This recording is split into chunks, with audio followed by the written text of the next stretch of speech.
El ejército ucraniano dice que Rusia lanzó este sábado por la mañana su mayor ataque con drones contra Ucrania desde el inicio de la invasión.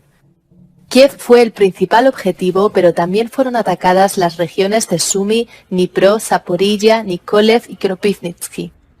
En total, Rusia lanzó 75 drones Shahed de fabricación iraní contra Ucrania, de los cuales 74 fueron destruidos por las defensas aéreas, según la Fuerza Aérea Ucraniana.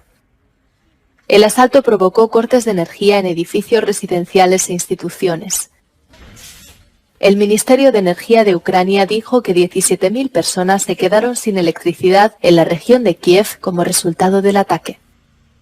Mientras se acerca el invierno, Kiev se prepara para una nueva campaña de bombardeos rusos contra su infraestructura energética y teme una situación similar a la del invierno de 2022, cuando millones de personas se quedaron sin electricidad en plena ola de frío.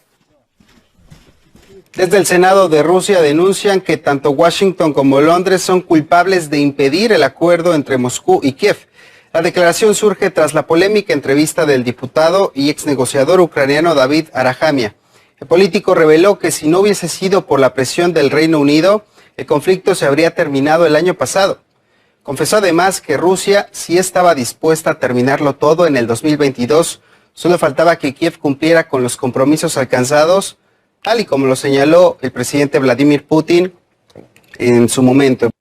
Vamos a repasar lo que puede considerarse la confesión más importante de los últimos meses en lo referido al conflicto en Ucrania, sobre todo porque viene de la parte ucraniana. Un diputado ucraniano que participó de las negociaciones frustradas en la primavera de 2022 contó el motivo por el cual esas negociaciones se frustraron, y no fue porque Ucrania lo decidió por sí sola, sino porque hubo un tercero que dijo lo suyo. Escuchen. El objetivo de la delegación ucraniana era alargar el proceso. ¿Cuál era el objetivo de la delegación rusa? El objetivo de la delegación rusa, en mi opinión, realmente creyeron hasta el último momento que podían convencernos para que fuéramos neutrales. Eso era lo más importante para ellos. Estaban dispuestos a poner fin a la guerra si aceptábamos la neutralidad, como hizo Finlandia en su día, y si nos comprometíamos a no entrar en la OTAN. Cuando volvimos de Estambul, Boris Johnson vino a Kiev y dijo que no firmáramos nada con ellos en absoluto. Dijo, vamos a la guerra y ya. Según este diputado ucraniano, Boris Johnson viajó a Kiev y les dijo que no se firmaba ningún acuerdo de paz con Rusia y que iban directamente a la guerra. Ahora, la pregunta podría ser si el Reino Unido, si Boris Johnson actuó solo, pero no, está Estados Unidos también a la par ahí, obviamente. Pero por si hay alguna duda, este senador ruso Andrei Klivov lo comenta, diciendo que británicos y estadounidenses trabajan a la par e incluso por momentos se asignan los roles que tiene que hacer cada uno.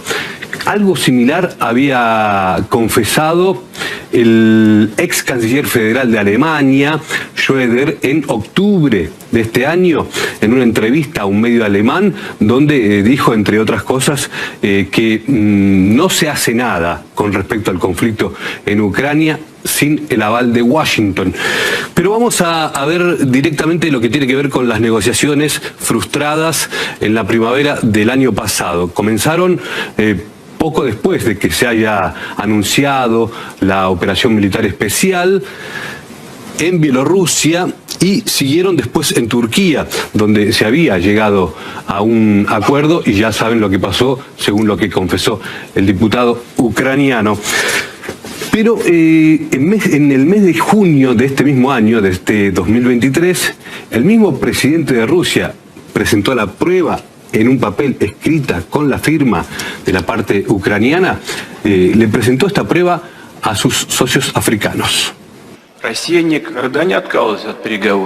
Rusia nunca se ha negado a negociar.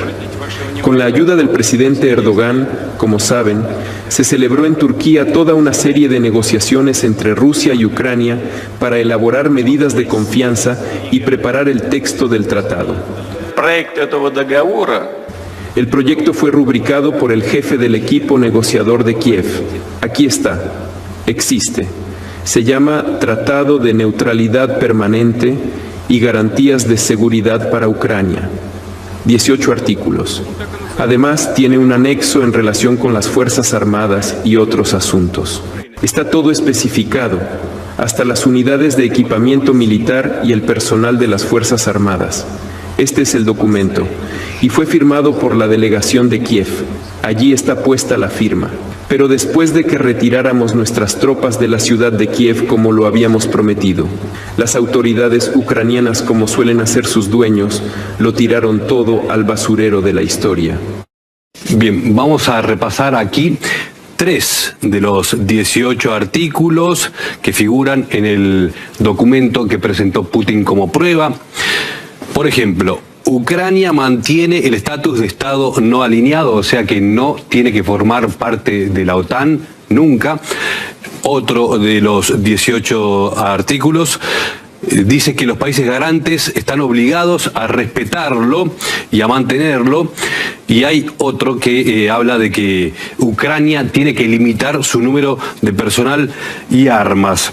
Pero vamos a ver cuáles son las pérdidas entonces, al menos una parte de las pérdidas de las Fuerzas Armadas de Ucrania. Solo en lo que va de este mes de noviembre, más de 13.700 personas han muerto o resultaron heridas y quedaron fuera de combate.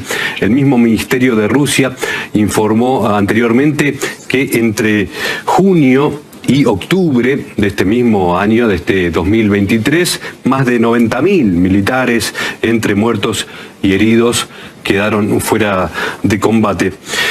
Ahora, la pregunta es si todavía Ucrania está dispuesta a lograr un acuerdo de paz. Y el mismo diputado que hizo la confesión, que contó lo que Boris Johnson impuso, dice que es probable, pero que no tendría que ser discutido en el Parlamento ucraniano, básicamente porque no cree que los